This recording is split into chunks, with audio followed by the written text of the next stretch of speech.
Благодарам, колега Джафери. Почитувани пратеници, членови на владата, председател на владата на Република Македонија, јас имам 3 пратенички прашања. За среќа министрите на кои што јас ги поставувам прашањата се присутни денес, за разлика од другата половина на министри кои што денеска не можеме да ги видиме, иако се повикувавте на транспарентност и одговарање на прашањата на пратениците, а преку нив и добивање одговори на граѓаните во Република Македонија. Ова што министерот Манчевски сега го направи, да слика во пратеничката сала, во пленарната сала, значи пратениците се присутни тука и можат да излегуваат за време на сесијата, меѓутоа министрите имаат обврска да бидат тука за да им бидат поставени прашањата затоа што не знаат на кого ќе бидат поставени. Моето прво прашање е до министерот за внатрешни работи, господинот Оливер Спасовски. Иако имаше обид за одговори на одредени прашања, демантот, односно она што ние како ВМРО ДПМН го констатиравме, а тоа е прекршувањето на право на имунитет при апсење на пратениците. Извештајот за човековите права за 2017 година во Република Македонија бележи дека народниот правобранител констатира прекршување на правото на пратенички имунитет и презумпција на невиност при апсењата за настаните од 27 април од страна на полицијата. Во извештајот исто така се наведува и непочитување на неговите забелешки и препорака од страна на МВР и министерот Спасовски дека треба да се отвори истрага за однесување на инволвираните во полициската акција. Стейт департментот наведува дека и покрај ваквите забелешки на народниот правобранител, министерот Оливер Спасовски изјавил дека полицијата при приведувањето на пратениците постапила законски по налог даден од судот. Моето прашање е: кој ќе преземе одговорност, господине министер, дали вие или повторно ќе се формира комисија која ќе констатира дека при приведувањето на пратениците се постапило законски и ќе се разводни целата скандалозна постапка со незаконското приведување на пратениците со имунитет, како и на другите инволвирани во овој случај. Второто прашање е до министерот за земјоделство, шумарство и водостопанство, господинот Љупчо Николовски. Значи, нема да ве прашувам за неисплатата на штетите од раните пролетни мразливи на овошките и градинарството. Нема да ви го поставам прашањето за решавање на проблемот со цената на оризот и неговиот откуп. Нема да ве прашувам за исплатата на субвенциите за стока, сточарство и тутун. Нема да ве прашувам за зелката која што остана. Имам дополнително прашање, господине Мисовски. Нема да ве прашувам за состојбата со зелката и проблемите кои што ги имаат производителите со продажбата на цената на зелката, на кој што им останаа околу 150.000 тони зелка и цената од 40 денари ја намаливте на 8 денари. Ова се дел од ветувањата кои што вие ги дадовте на граѓаните со планот за живот, кој што вели дека ќе има формирање на интервентен фонд наменет за земјоделско-прехранбениот сектор на страна 94, доколку не знаете точно да најдете каде. Исто така, задолжително договарање на цената на земјоделските производи е ваше ветување на граѓаните во Република Македонија и на страна 95 имате кон граѓаните обраќање ќе создадени услови за сигурен пласман на земјоделските производи. Ништо од ова не е направено, меѓутоа моето прашање до вас е во однос на скандалозната функционална анализа која што ја правевте во Министерството на 2 април, каде што се повикани вработените од Министерството и се принудени да пополнуваат прашалници со нивно полно име и презиме, иако вообичаено тие треба да бидат анонимни. А под изговор дека тоа се прашалници кои ќе послужат за функционална анализа во Министерството.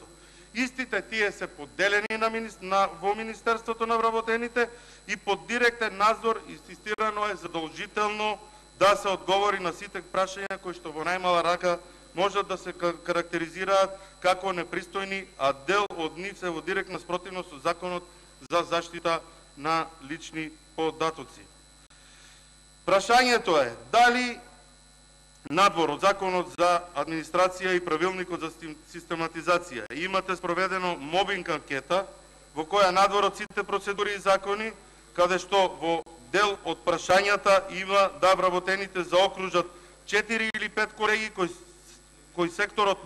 кои секторот може да функционира, други дополнителни прашања кои што ви се поставени да се заокружат 4 или 5 вработени без кои не може да функционира секторот и да се заокружи кои државни советници не му се потребни на Министерството.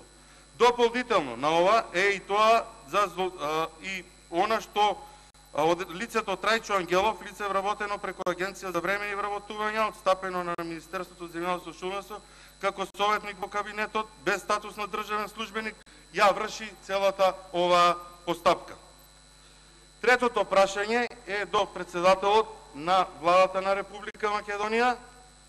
Прашањето е во однос на средствата кои што се обезбедени од неизградбата на карго аеродромот во Штип. Целосната постапка околу испитување на ружа на ветрови, околу денационализација на земјиштето беше спроведена и во последен момент Владата на Република Македонија одлучи да овие средства бидат пренаменети во водоводи и канализации. Зашто имаше и надписи по дневни вестници дека карго аеродром во Штип ќе нема, парите ќе бидат пренаменети во одредени средства. Мапата на инвестиции или оној инвестицијски бум кој што го нарекувате со 17 милиони евра, кој што поделено на општините излегува од прилика по 200.000 евра, нити се доволни, нити можат да стасаат за инвестицијски бум за реализација на проблемите кои што ги имаме во однос на канализациите и водоводите во Република Македонија. Од ова што можам да го видам и што го имате приложено мапата за инвестиции во комуналната инфраструктура. Штип го нема на оваа мапа, иако вие рековте дека средства ќе има за канализации и пренамена на истите.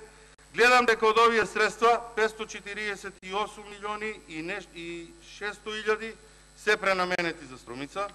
Гледам дека средства има за Пробиштип, Свети Николе, Берово, Пекчево, Куманово 700.000 евра, меѓутоа, господине премиер, Штип го нема во мапата на инвестиции.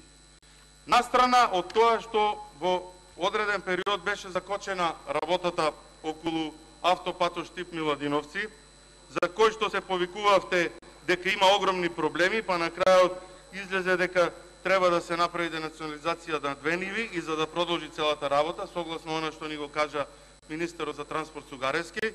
Настрана од кочењето на работата во еден период и со клиничката болница во Штип, ова докажува дека Штип повторно е надвор од мапата на вашите градови кои што треба да се развиваат во наредниот период, за разлика од периодот во кој што ВМРО-ДПМНЕ имаше вистински инфраструктурен бум, со кој што средствата кои што беа за и околу Штип беа повеќе од пола милиарда евра.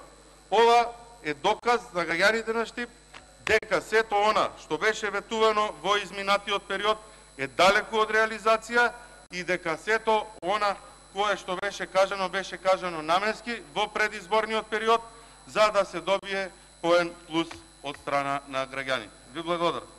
Нормално дека не го добив одговорот кој што го очекував, јас би му предложил на министерот за земјоделство, шумарство и водостопанство за вакви работи да се организира прес на кој што ќе ги каже достигнувањата и она што го имаат направено. Меѓутоа, не ми одговори свесно затоа што не може да одговори на производителите на зелка во Република Македонија, оние истите кои што организираат штрајкови, не може да одговори и одговор ќе добие само од земјоделците од Струмичко, кои што ги очекуваа на закажан состанок, на кој што им беше ветувано дека ќе добијат одговори на сите овие прашања, а истите не се појавија на тој состанок, за да и ги разочараа земјоделците, посебно откупувачите на зелка.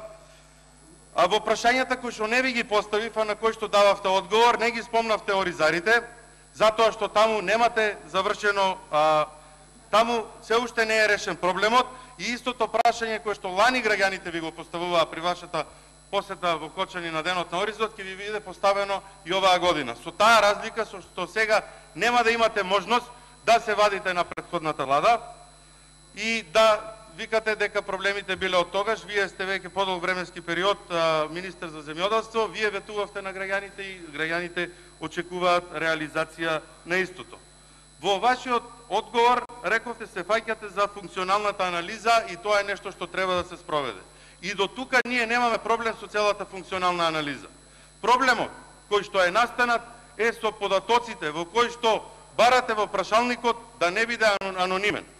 Се повикувате дека нема матичен број, а вработените во Министерството за земјоделство, шумарство и водостопанство ги терате со име и презиме да дадат извештај, патем речено, кој што истиот беше пробиен, и одговорите кој треба да остане во Министерството, а кој не треба да не остане, кружија низ Министерството за земјоделство, шумарство и водостопанство во периодот кој што следуваше, и за истите овие прашања и за истите овие работи се створи револт во Министерството, вашето Министерство.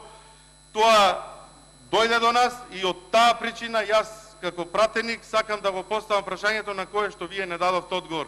Ниту за Трајчо Ангелов, лицето кое што е вработено од вас, кое што ја води целата постапка, свесно, значи не одговоривте на ова, со овластување лице кое што не е државен службеник, го води целиот овој процес, а согласно законот вакво нешто може да води вработен со утврден начин на кој што истото се прави. Не сум задоволен од одговорот и немам дополнително прашање. Благодарам.